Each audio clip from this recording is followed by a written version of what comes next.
beautiful souls, it's Tan here again today, back here on this astrology channel. So in today's video, I'm going to be answering some of the questions that you guys have about astrology, about life, about relationships that you have left a comment on in my last videos where I asked you to ask any questions that you have, and I would answer them in a Q&A video because we have reached 10,000 subscribers. So this is my 10,000 subscribers gift to you guys, this Q&A. And so thank you very much everyone who has subscribed to the channel, as well as participating in this Q&A by asking any questions to satisfy some of your curiosities, because that's what we do on the channel. So there are quite a number of questions, and I'm gonna have to keep this within a time limit. So I will probably maybe can't go into too much detail for each of the questions, but I will try to be as concise but precise as I can be. And also I'm going to limit this to a maximum of 2 to 3 questions per person. So the first question is by Ouroboros Wellness. Ouroboros Wellness is a very loyal subscriber and an enthusiastic fan on the channel. I may even bring him into the channel sometime in the future and introduce him to you guys when this quarantine is over, of course. Ouroboros Wellness says, "Hi Tan, what a wonderful idea to share all our questions with you. Hopefully you're able to keep it under an hour with all your replies.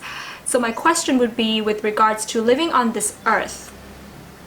Can you tell a bit how I can use astrology to find the perfect spot for me on this beautiful earth? Hope you can give some insights.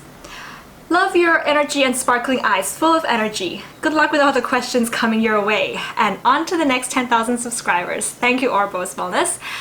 So this is a very interesting question. I've got a lot of people asking things about relocation or traveling with regards to astrology. So I started getting into a bit of astrocartography or relocation astrology. So I've been studying that for a while now, and the best way to know which location is best for you to travel, to live, or to work at is to look into astrocartography. You can get a chart done on astro.com, but it looks a little bit complicated and it does require a bit of basic understanding of astrology to be able to decipher how to read this map that is generated from this. So what we're kind of looking for is, we're looking for, if for example you want to know where to live, you may want to see like Venus on the IC and where in the world that line crosses, or maybe it's Jupiter on the IC, that's also really nice, or Moon on the IC. That would feel, you know, the IC represents our home life, our roots. So you want a nice planet on the IC, and you want to see which line that crosses over in the world. Because I'm studying this right now, I do hope that sometime in the future I'm going to be able to offer some services to you guys, reading your astrocartography graph, and then being able to offer you some advice in which is the best place for you to live at, to have the best career, to travel to for pleasure. So the next question is by Maria Joanna. "Thank you for your generosity, Tan. Here's a few to start with. What is your astrology background? Do you use old rulerships? Your take on empty houses?" So my astrology background is that I self-study, and I've been self-studying astrology for about 10 years, ever since I was about 21 years old. I've read a lot of things. I've read a lot of articles on websites as well as astrology books, and a lot of astrology YouTube videos out there, and kind of just engaging with online communities. There are really good online communities out there that is really interesting to discuss astrology topics with. But the most important thing, I think, when it really comes to astrology is life experience, along with theories.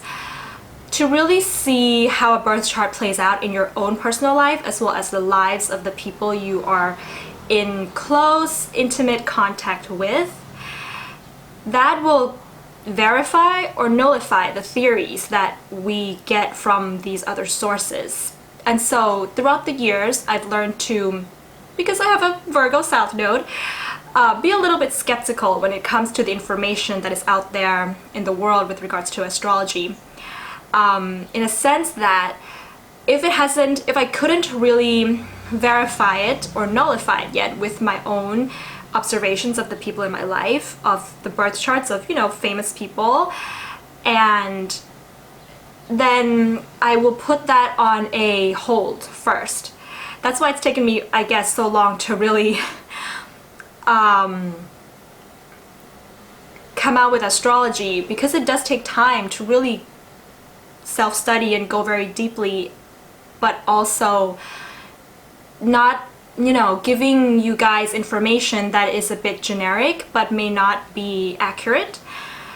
So that's my astrology background. Do I use old rulerships? Yes, I do. So, when I look at Aquarius, I will also take into consideration Saturn and Uranus when I do birth chart readings and things like that. Your take on empty houses. So when there's an empty house in your natal chart, that is going to show that that area of your life, you may not be putting so much energy into the activities or the development of that house. But it doesn't mean that that part of your life, because each house represents an area of your life, it doesn't mean that that area of your life is missing from your life. It's just that you may have your energy, the planets, and you may be taking action, deposited somewhere in other areas of your life.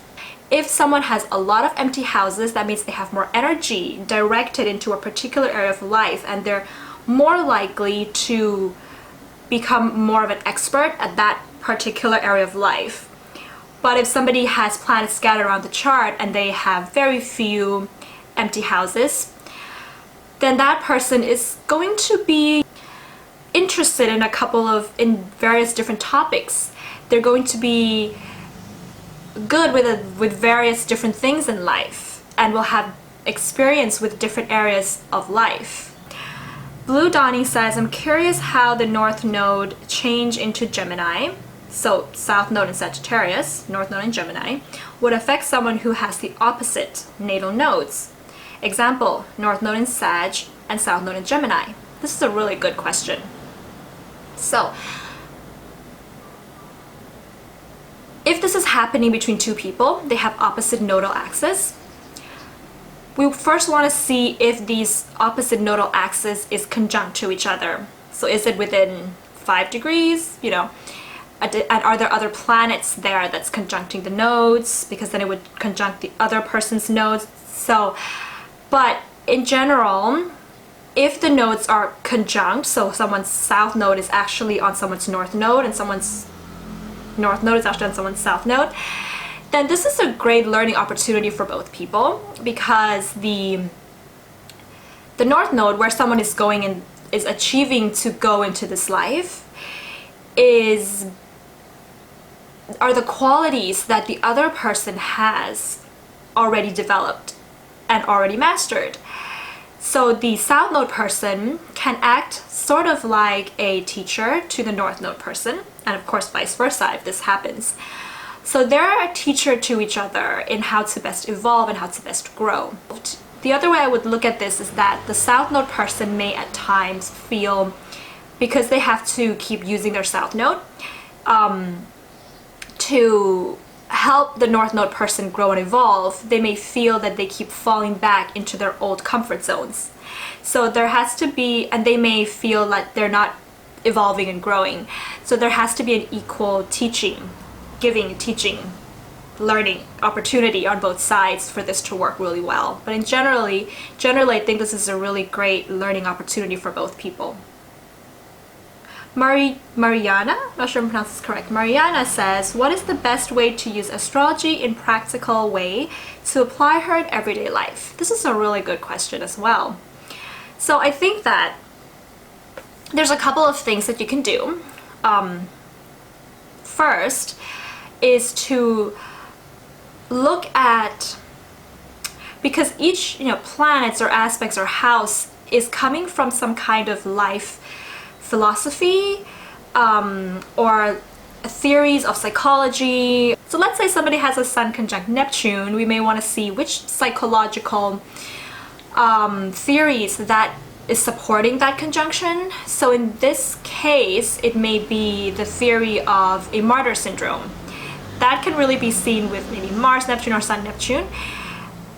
And that would depend on your own life. Like you could search, you could look up what it means to have a martyr syndrome, for example, and then you can kind of reflect back and then see, okay, do I really behave in this way or not?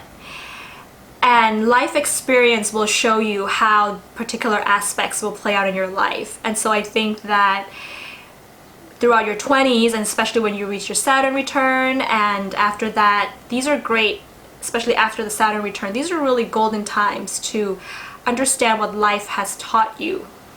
And so once you look up, let's say you have a Sun conjunct Neptune, once you look up martyr syndrome, it would be a good idea to maybe research a little bit more into this psychological theory, and then see what are the solutions or the practical steps that has been scientifically studied and proven to have worked with this particular psychological theory. But at the same time, there's a difference between having it in a conjunction, in an opposition, or a square, or in conjunction, and all of these different aspects. This may not be written or studied within psychologists and scientists, so you may then want to come back to your own life and see how you have been playing off of this aspect. And so it does require a bit of understanding of different aspects as well. So that is one of the things that I think is the most useful way to apply astrology in a practical way in everyday life. Mariposa Amorosa says, what's a T-square and Grand Cross? So the T-square is an aspect. Both of them are configurations in astrology that is the result of a pattern of aspects that happens in the natal chart. A T-square, in astrology we've got three modalities. We've got the cardinal modality, the fixed, and the mutable. In a T-square we've got three planets and within each modality there should be three planets that correspond to each four planets that correspond to each modality.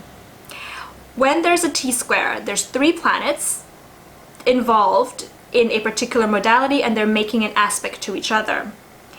So for example, if this is a cardinal T-square, we can have, let's say, Sun in Aries, Moon in Cancer, and Mars in Libra.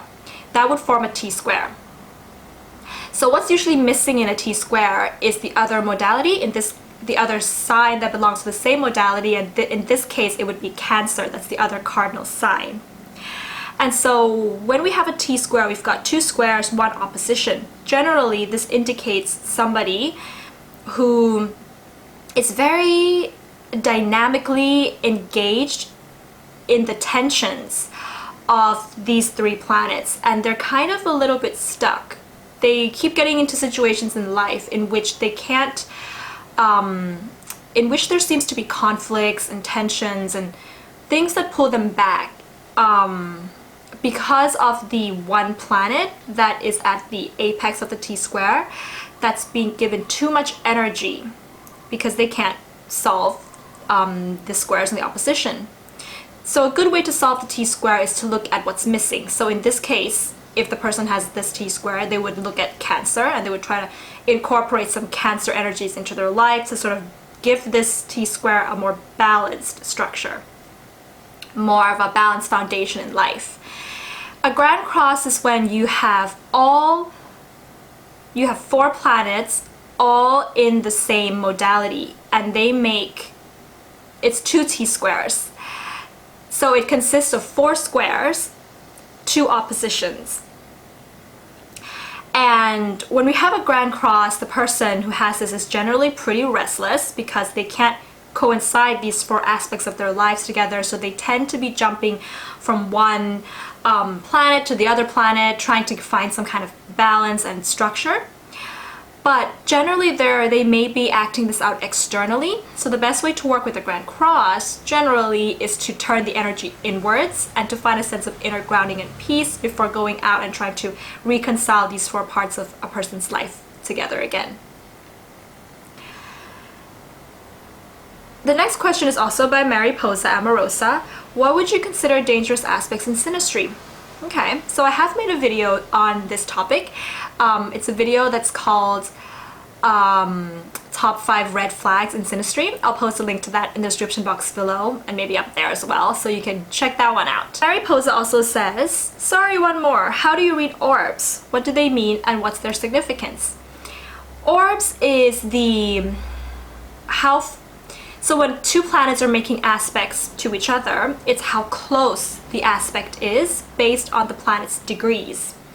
So, if one person, if a particular person has a sun in 10 degrees of Capricorn and Neptune in 15 degrees of Capricorn, it's going to be a sun conjunct Neptune with a 5 degrees orb.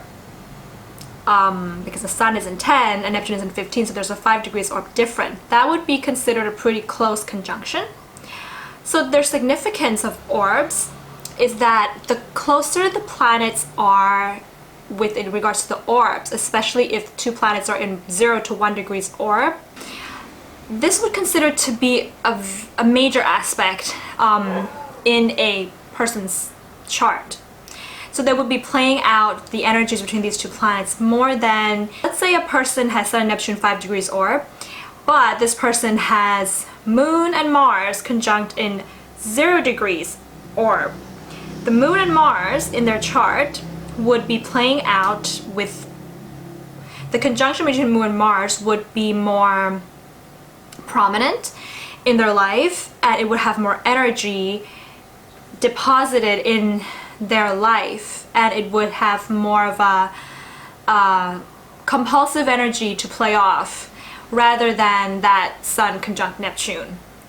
Sarah Marino Fernandez says, what does it mean when your natal chart aspects show up in synastry and composite? This is a really great question. So if you have some aspects in your natal chart, let's say for example you have a Sun conjunct Neptune, we're going to keep using this one, Sun conjunct Neptune in your natal chart, and in the synastry someone's Neptune comes to conjunct your Sun, and in the composite chart you guys have a Sun conjunct Neptune as well. There can be various different ways of looking at this, and the first way I would think is that this would mean that the person who's in this relationship with the natal chart person is maybe meeting up, whatever the aspect may be, with a certain soulmate. And I say soulmate not to mean that there's one person who is meant to be for us, but that there's many people in our lives that we can learn from. Soulmate is somebody that helps us to grow and to evolve, and we learn from them. And so the unresolved issues of particular aspects in a person's life, if it's a harder, difficult aspect, these unresolved issues are being played out in the relationship, so that that particular natal chart holder can be more self-reflective and look at their own psychological makeup to use the relationship as a reflection of themselves, of their own psychological makeup, so that they can overcome and work through some difficulties that they have within their chart and their life. If it's an easy, nicer aspect and it's showing up in the natal chart and then in the composite and the synastry, this is really great because it is showing that this person and what they like about themselves, what's easy about their life, is also being reflected in the relationship. So that part of the relationship is going to feel natural, feel familiar, and feel very easy and fun maybe for the person, for the natal chart holder. Higher Self Tarot says, parental tips for if they have a child with a particular IC. My daughter has a Scorpio IC, and I'm always curious as a parent how I can help manifest that energy at the highest vibration for her. So parental tips, please. Okay, so in this video we're going to address the Scorpio IC part of it, which I think is really interesting. So if a child has a Scorpio IC, it could be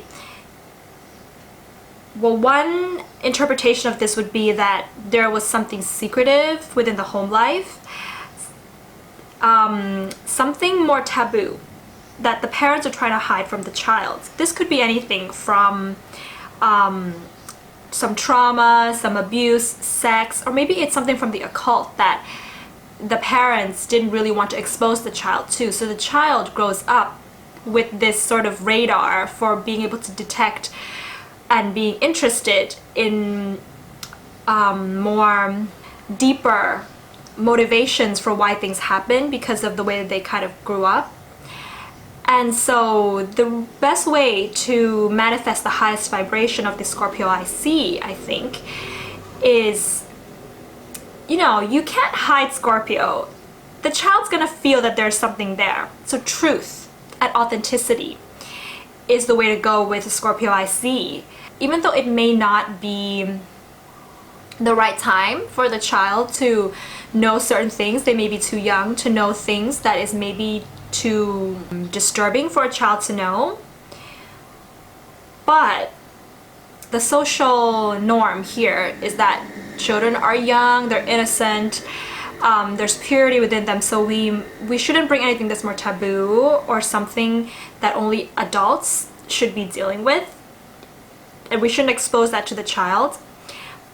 But with the Scorpio IC, I think that there are ways in which the parent may over time, with openness, with warmth, with love, with care for the child, slowly expose the child to these kinds of things. Maybe they can do it in a fun way. Maybe they can do it in a way where the child feels that they are growing up and they may need to grow up pretty quickly because they're going to know all of these more adult things. So I think that that's the best way to work with the Scorpio IC. Kayla L says, what are some past life indicators in SYNASTRY? Are there other types of charts that can help you determine past life relationships? I'm mainly interested in seeing connections between family members. Thank you, love your channel. Thank you, Kayla, for tuning in. So the SYNASTRY chart is the best chart to be looking at as far as I'm concerned right now with regards to past life connections. And there isn't one particular, I mean, astrologers may disagree about this, but from what I've studied and observations of people and connected them together, I think that Pluto is one of the planets that can show some kind of past life activities that's being carried out into the present life. Though I'm not 100% sure about this, but it could be Pluto. Especially Pluto with Venus, because Pluto and Venus naturally oppose each other on the astrological wheel, because Pluto rules Scorpio in the 8th house and Venus rules both Libra and Taurus, but in the sense of Taurus in the 2nd house, that will oppose Pluto exactly. And so oppositions can represent a balancing of two complementary parts, like a yin and a yang. And if Pluto represents a past life, and Pluto is with Venus in the SYNASTRY, or maybe in the composite chart of you and another person, the two of you are coming to work together into making yourselves whole.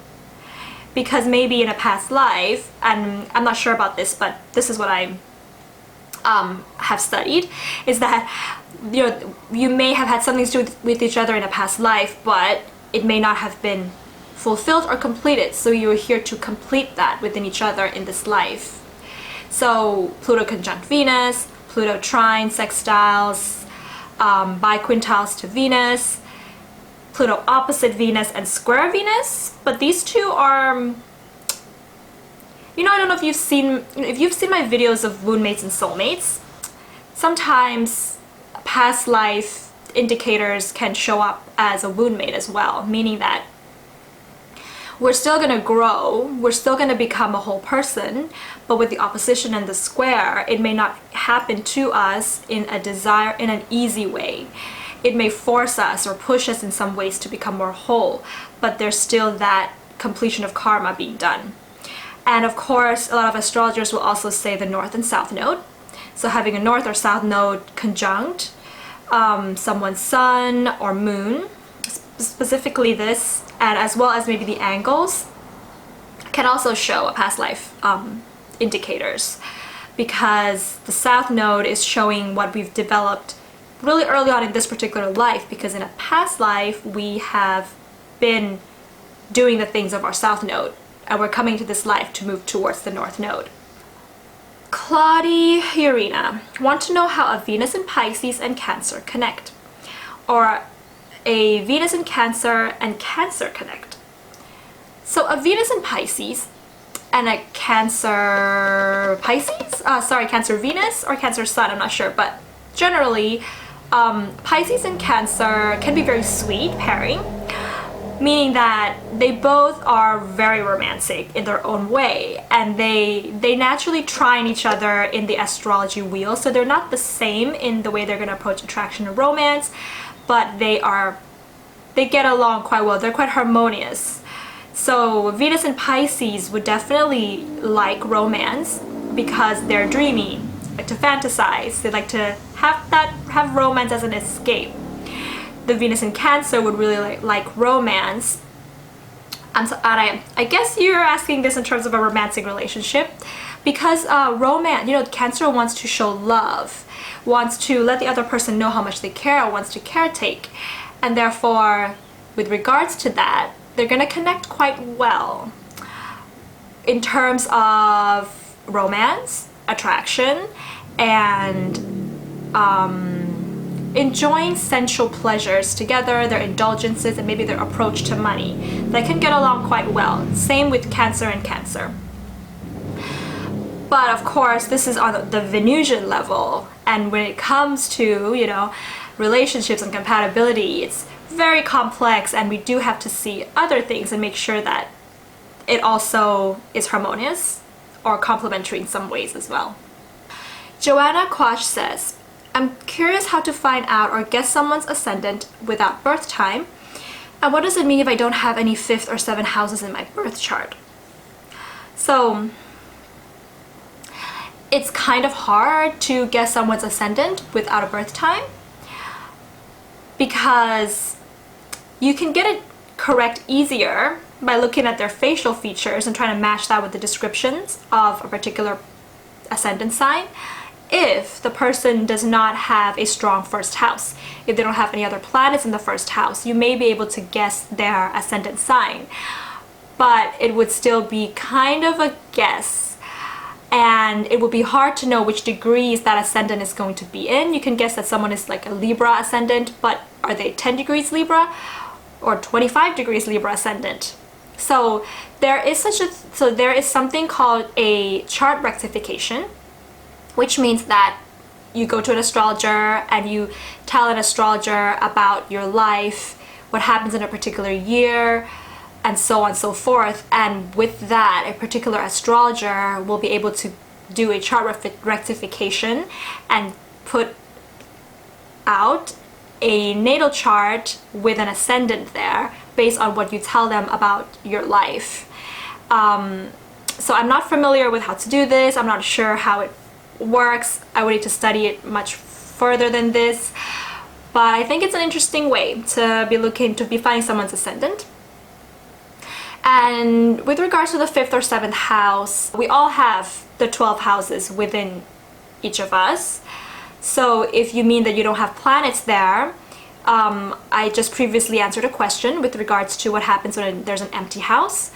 But everybody has a 5th house and a 7th house. If you use Placidus system, maybe it's intercepted, but you still have it within you.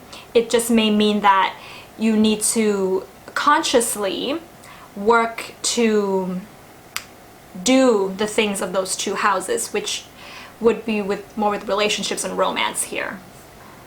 What is Mellow Jiva says, what is your favorite placement? My favorite astrology placement. I think I really like Moon conjunct Uranus in the natal chart. I'm guessing you mean the natal chart here. Or Moon conjunct Jupiter, that could also be nice. I like these two because I feel like the emotional nature of this person has a lot to do with emotional growth. I think, and you know, we're in the age of Aquarius right now, and I'm a big supporter of emotional growth. I think that with regards to us being in the age of Aquarius right now, I think it's really important that everybody is in touch with their authentic selves. And I think that the moon conjunct Uranus has the ability to make a person go through several breaking away from their past conditionings, which means the way that they grew up or the way that their mother has taught them to be. They're kind of growing out of that to find their own individual self. The moon conjunct Jupiter people tend to be really funny, be very emotionally exuberant and affectionate, and they're just a lot of fun to be around.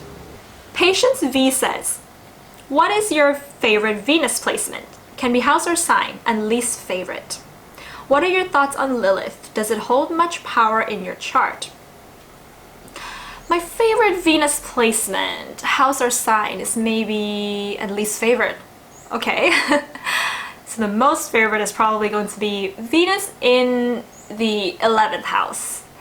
I think I like this one because I think the person is very well liked by the public, by their society, is perceived as being beautiful and attractive in some ways, as well as they're probably going to get a lot of support, maybe even financial support from their acquaintances, and they can bring in, you know, the 11th house is also the house of incoming gains. Venus is the planet that rules money, so they could bring in some money. So I like that. Least favorite? Okay, I don't know. Okay, least favorite. Maybe Venus in... Actually, I am very much inclined to say Venus in the 12th house, but I have Venus in the 12th house, so maybe I don't really like that. But maybe I would say that because it's kind of like the person who has this, it's really hard to get in touch with their Venus, especially if they're a woman.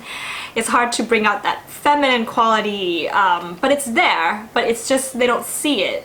And even if people tell them that you're so feminine, you know, you have all these Venusian qualities, the person who has this still is a little bit like, really? I still can't see it. It's a blind spot, basically, the 12th house.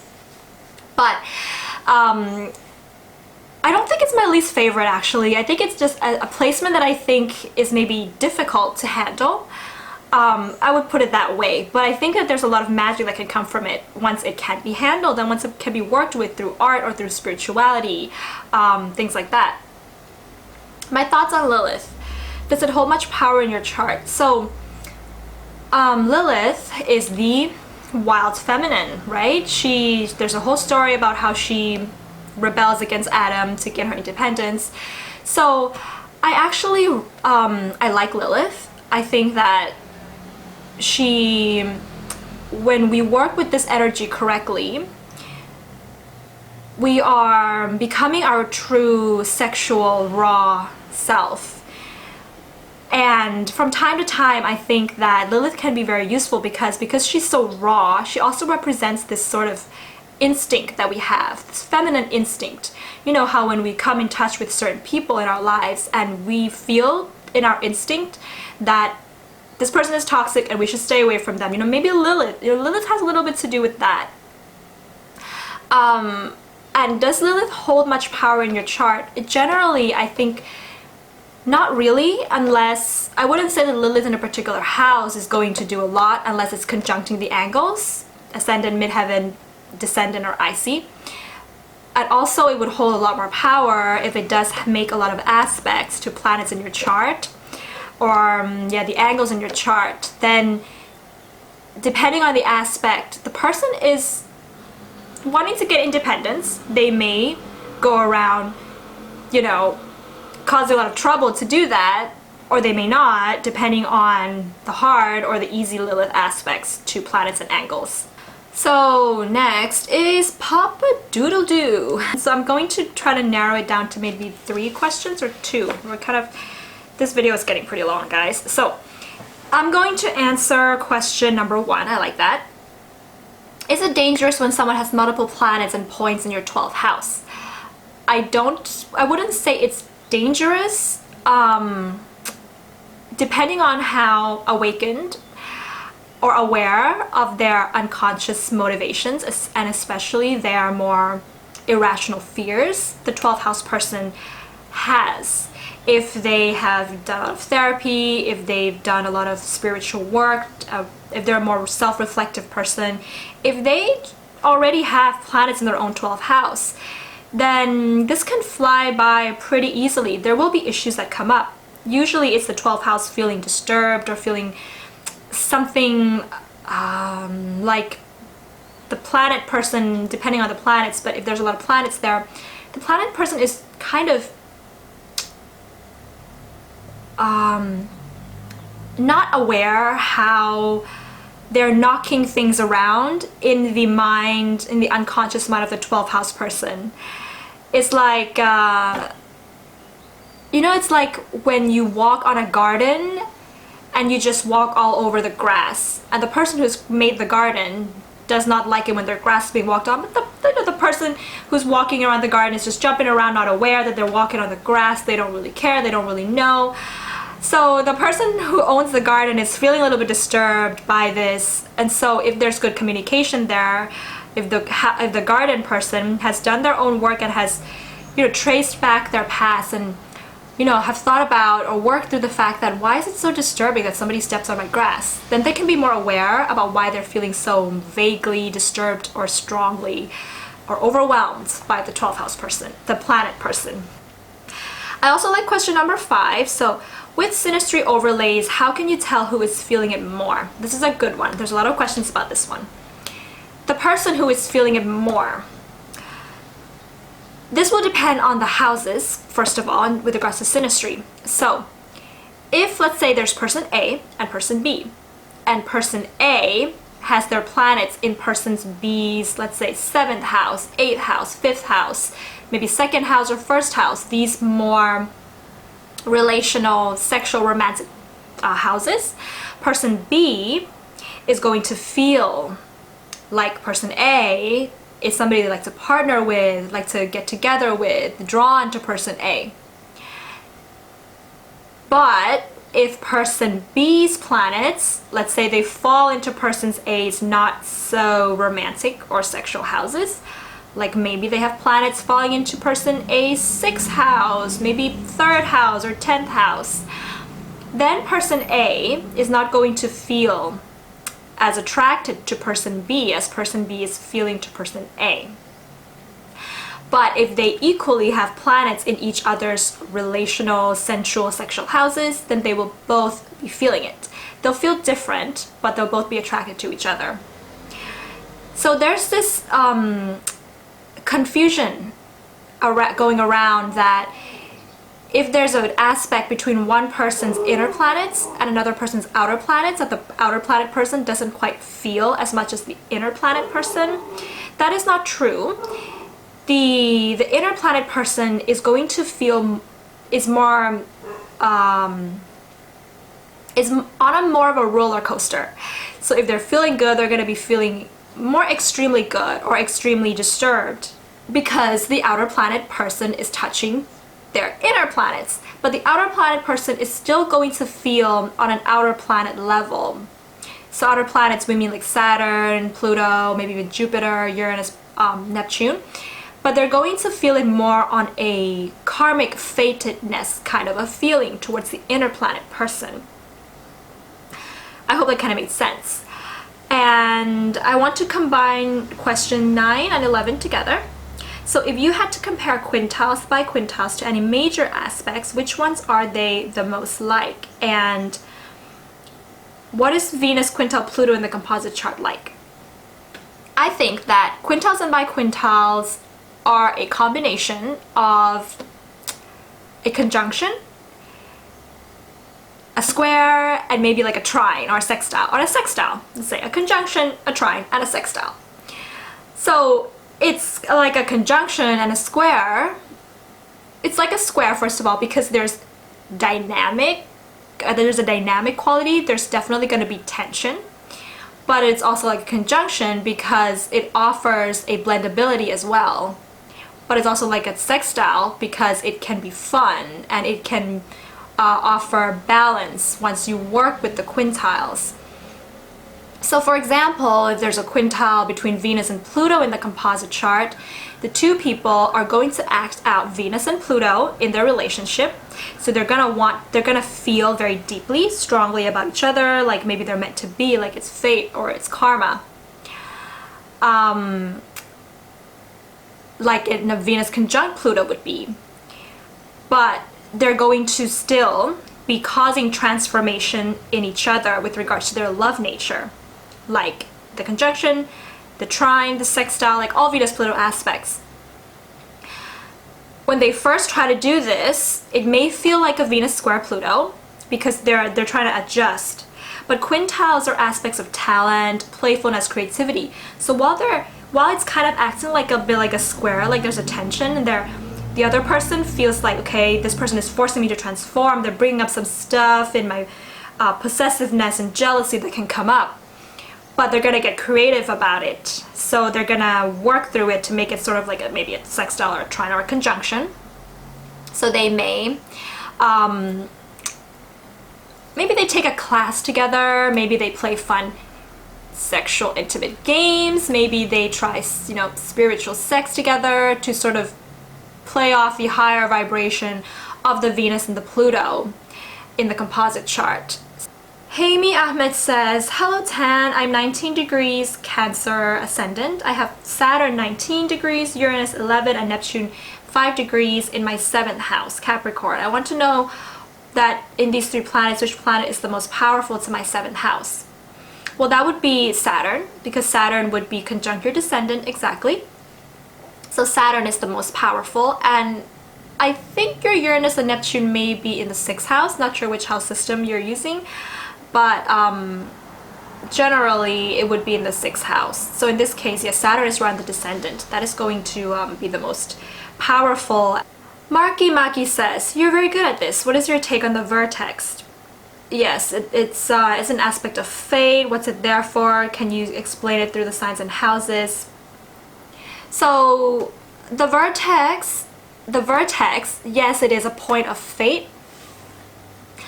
But on its own, the vertex doesn't really do much. You see what I mean? Unless you're looking at it in terms of synastry.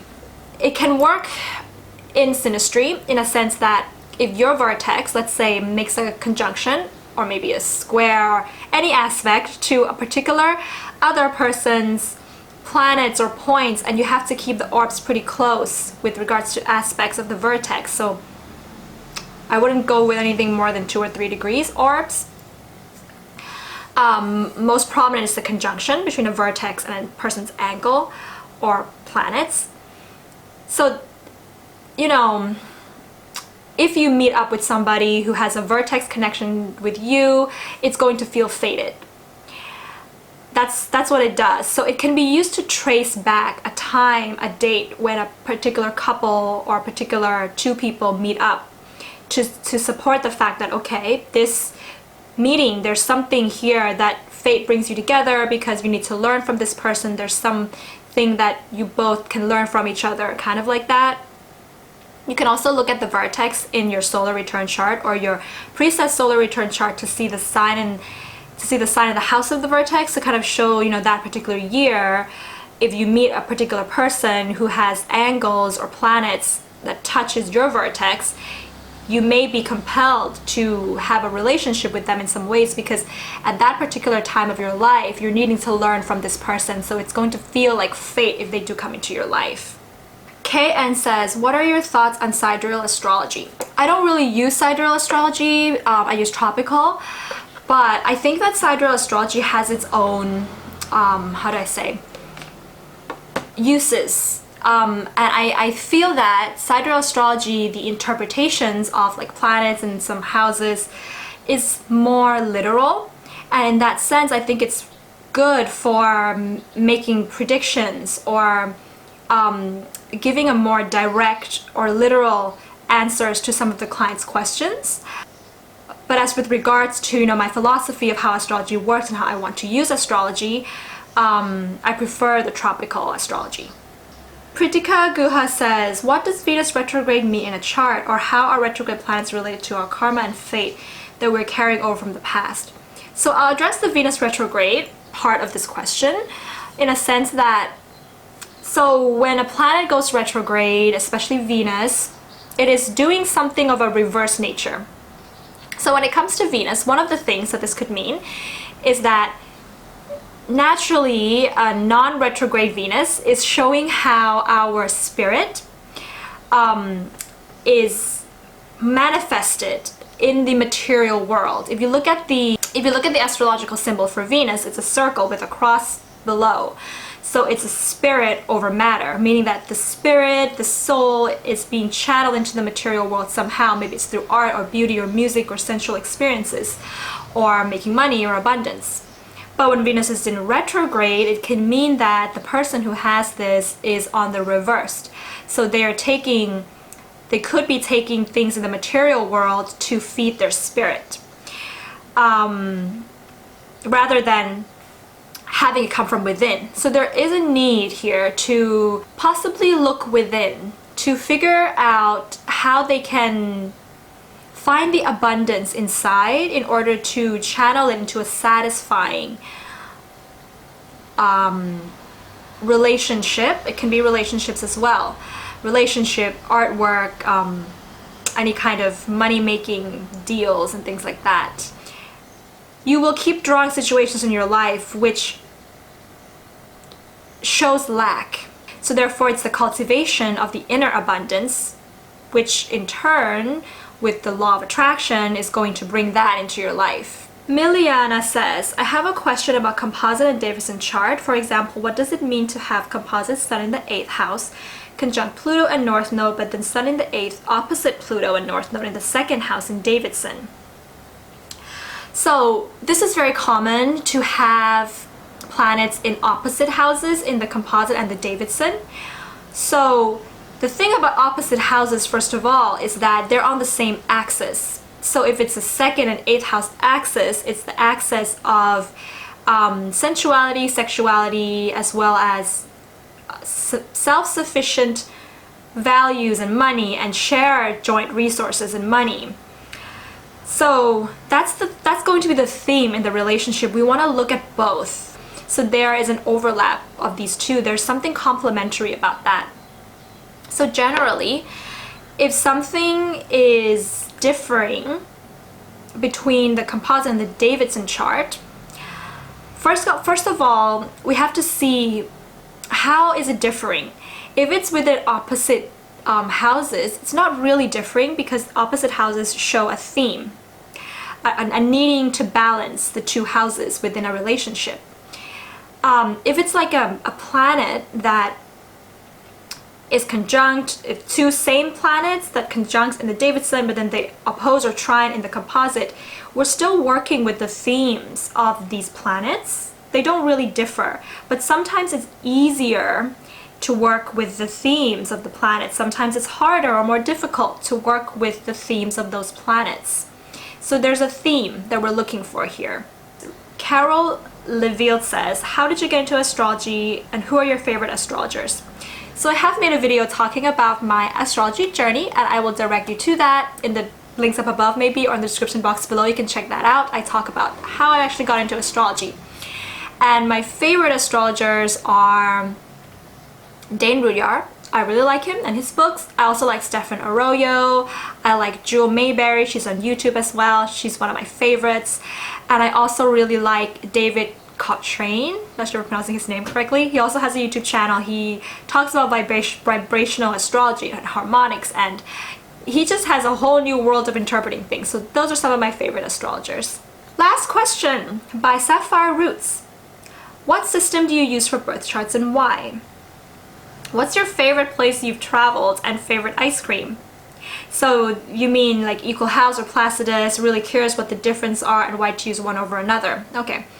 So I may make a video later on, if you guys would like to see that, on, you know, going into more detail the differences between the equal house and the Placidus system.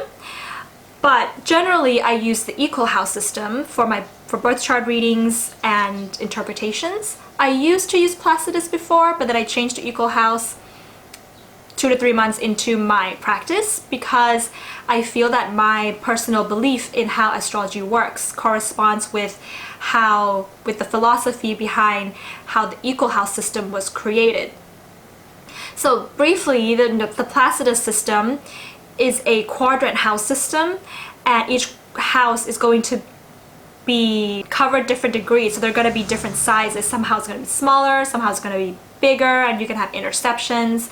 And the reason for that is because the Placidus system is based on time. So it is based on how fast the sun travels through each of the houses. So it's a time-based, diurnal, seasonal-based system. The equal house, in the equal house system, all the houses are going to be equal, so each house cusp is going to start at the same degrees. And it's really based on the fact that the sign of Aries, 0 degrees Aries, starts at the place where the equinox meets the equator. And the equinox, they meet up. That's 0 degrees Aries. And therefore when we come around again, you know, we would have Pisces as the last sign, then we would have the midheaven and the IC at its locations, and therefore the houses would be divided equally. It's a theory that is based on the intersections of the 2 great planes. When we look at the celestial sphere, because that's what astrology is based on, the mapping of the celestial sphere, the intersections of the 2 great planes creates a cycle, and that's why the cycle is always going to be within 30 degrees of each house, in each zodiac sign, to create that cycle of the intersection of the 2 great spheres. And therefore there are 12 phases that always occur. There's no interceptions anywhere. There's 12 equal phases. And when I read some of Dame Rudyard's work, I feel like this corresponded with what I believe astrology to have worked. And there's no really one exact way of how astrology really works. Different people will see this differently.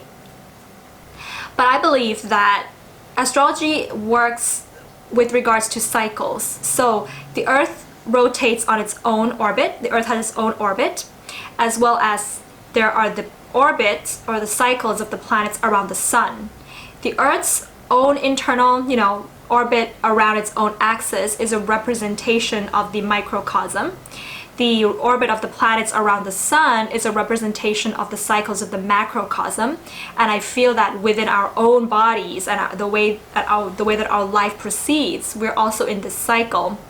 And therefore, it's not a matter of that the planets or the stars influence or cause something to happen to us. It's that we are in synchronicity with the macrocosm. As long as the sun rotates in a cycle around, the planets rotate in a cycle around the sun, and the Earth rotates around itself, we are also rotating and having this cyclic motion that goes on within ourselves. I mean, Saturn is a great way to show and represent the cycles that happens equally between each person. And so I feel like this philosophy that I've adopted with regards to astrology is more correspondence with the equal house system and the way that the equal house system maps the natal chart. So that's what I use. My favorite place that I've traveled so far, I think, is the Himalayas. I went trekking there for 7 days. So I went to Mount Annapurna. I reached the base camp of Annapurna, and I really enjoyed that trip. It's 7 days of just mountains and beauty and local people, local food. So far in my life, that's been my favorite. I just felt like at home there for some reason in the midst of this mountain range of the Himalayas.